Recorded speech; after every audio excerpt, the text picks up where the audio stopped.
Hello backpackers! Well, today we are going to tell you some tips to go to Galapagos!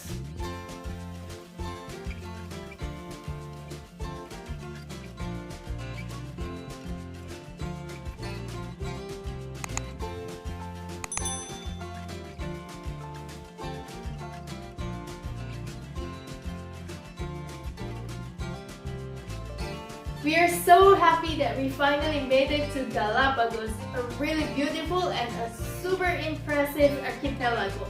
And we are happy that we can finally check this place off our list. But before we tell you about how to get there, let's hear a little bit more about Galapagos itself. Well, Galapagos is a really special place. Most of you have probably heard about Galapagos from your school textbook, because this is after all the place that inspired Darwin to his theory of evolution.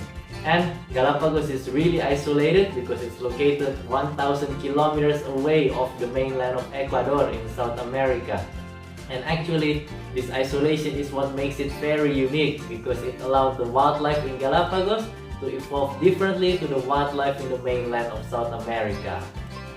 So, in this video, we're gonna tell you how to get to Galapagos, how to navigate or find your way there, and also how to save money while in Galapagos. Because, trust us, even though Galapagos is part of Ecuador, it doesn't have Ecuadorian price. It's more like European price. It's really expensive in Galapagos. Yes, bottom line, everything in Galapagos is expensive. First things first, how to get to Galapagos? Well, the only way to get to Galapagos is by plane, either from Quito or from Guayaquil. There is no direct international flight right away to Galapagos. While you can book the ticket by yourself, of course, and you can also book it via a travel agent. Our suggestion is, if you are planning to take cruise or tour, whatever tour directly after you arrive in Galapagos, it's better to do the flight ticket also via the tour agent. Because if something happens, like the flight is cancelled or maybe the boat tour itself is cancelled, you can easily rearrange everything. Because, trust us, this exact thing happened to us when we wanted to visit Galapagos. Our boat tour was cancelled, and then we had to rearrange everything. We had to find a new date for the boat tour, and luckily the travel agent could arrange everything for us, so he could easily change the flight ticket as well. Because otherwise, then we would lose the original flight ticket, and we had to rebook a new flight ticket, which would cost us even more. So fast forward, you have everything ready, you have your flight ticket, you have your itinerary, and you arrive at the airport. The first thing that you have to do is to visit the special booth to pay $20 per person for the transit card. And since we traveled during the pandemic, there are several extra requirements that we have to fulfill. And these requirements were checked in the same booth. Just like any other COVID-related requirements, these rules keep changing all the time. So make sure that you're updated with the latest rules. When we visited in February 2021, we had to provide several documents. The first one is the Safe Passage document or Salvoconducto, which can be requested from your tour operator or from your accommodation. The second one is the negative PCR test result, which has to be done within 96 hours before your departure to Galapagos. But there is a catch here, because if you are still outside of Ecuador, the Ecuadorian government itself requires that you do the PCR 72 hours before entry to Ecuador. And you can use the same PCR test if you have the direct connecting flight to Galapagos. But if you're already in Ecuador and you want to do the PCR test to come to Galapagos, make sure that you choose one of the authorized labs by the Galapagos government itself, because the labs that are certified by the Ecuadorian government might not be certified by the Galapagos government itself. So be careful there. However, based on the latest update that we read, the Salvoconducto or Safe Passage requirement might be scrapped in July 2021.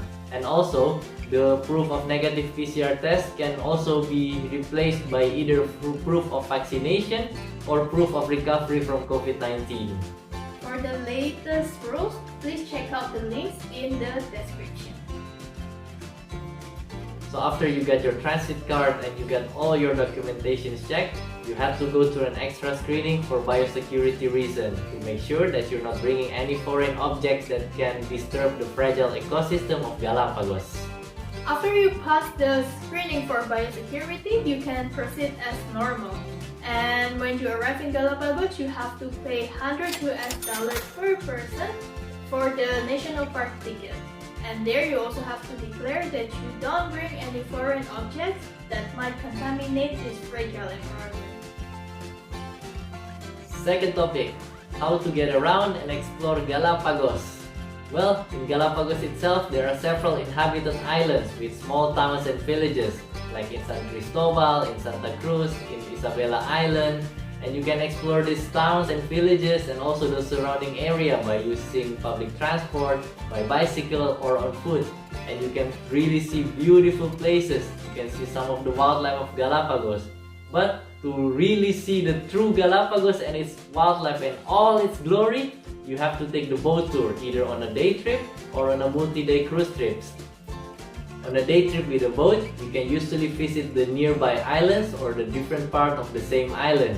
And over there, you will be taken to do different types of activities like snorkeling, hiking on the island, and you can see a lot of different wildlife and really interesting things over there.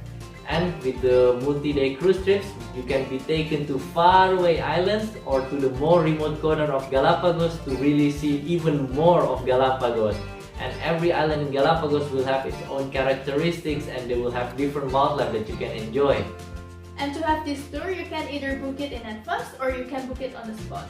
Well, since we are traveling during the pandemic, it's kind of easy to find the tours on the spot because there are no tourists, so we have no competitions there.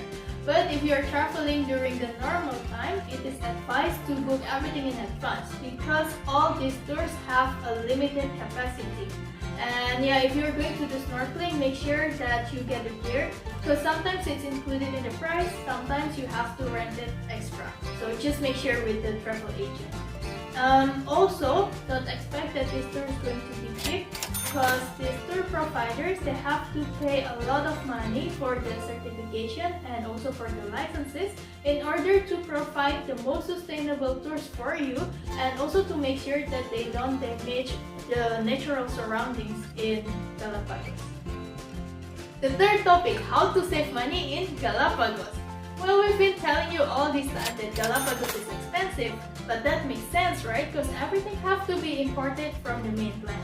Well, in order to save money in Galapagos, we suggest that you bring as much preserved food as you can from the mainland and don't bring any fresh food because it will not go through the biosecurity and we don't want to contaminate this fragile environment, right?